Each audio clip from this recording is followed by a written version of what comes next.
মাথা উঁচু করে দাঁড়াতে পারে না।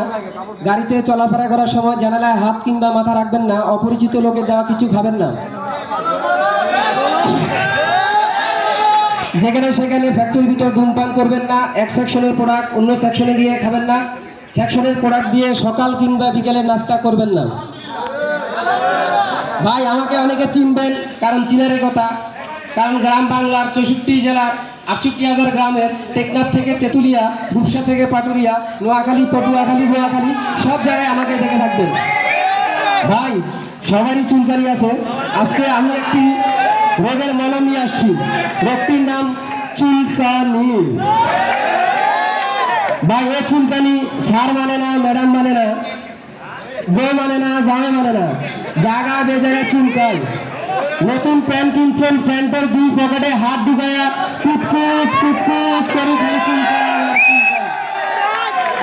চুলকানি উঠলে সামনে স্যার দাঁড়িয়ে আছে, স্যারের লজ্জায় পিছনে দিয়ে ঘুরে চুলকাইতে চুলকাইতে চুলকাইতে ঘাও বানিয়ে ফেলেন। ভাই ভাই যাদের গায়ে আছে ভাই, আমি আজকে তাদের জন্য এই মলমটা নিয়ে এসেছি। ভাই চুলকানি নিয়ে মাইকেল চুলকান একটি কবিতা লিখেছেন যে হায়রে সাদের চুলকানি, টিপলে বের হয় লাল পানি, রাজা চুলকায় রানী চুলকায়, চুলকায় সাদের চাকরানি।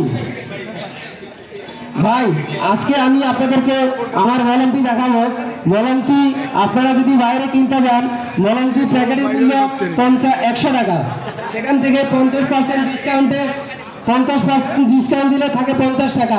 আমি বলবো না ভাই 50 টাকা বাদ দেন, আমার জন্য মাত্র 10 টাকা 10 টাকা 10 টাকা, এর বেশি আমি নেব না।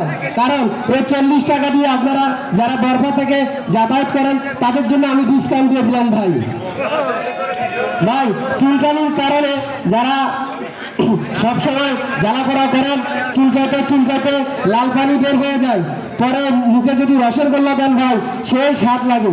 আর চুলকাতে চুলকাতে এমন জ্বালাপোড়া করে ভাই, আপনারা ডাক্তারের কাছে গিয়ে হাজার হাজার টাকা খরচ করেন, কিন্তু এই চুলকানি রোগ ভালো হয় না। ভাই আজকে আমি আপনাদেরকে যে প্রোডাক্টটি দেখাবো সেটি মাত্র কোম্পানির প্রচারের জন্য মাত্র 10 টাকা 10 টাকা।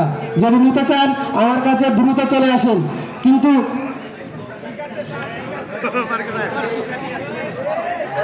ধন্যবাদ ভাই। আরেকটা কথা, আপনারা যারা প্যান্টের দুই পকেটে হাত দিয়ে চুলকাতে চুলকাতে প্যান্টের পকেট ছুঁড়ে ফেলেছেন, সাবধান, কারণ আমার মলমটি নিতে আসলে প্যান্টের পকেটে যখন হাত ঢুকাবেন আপনাদের হাত কিন্তু হাঁটুতে চলে যেতে পারে। ধন্যবাদ।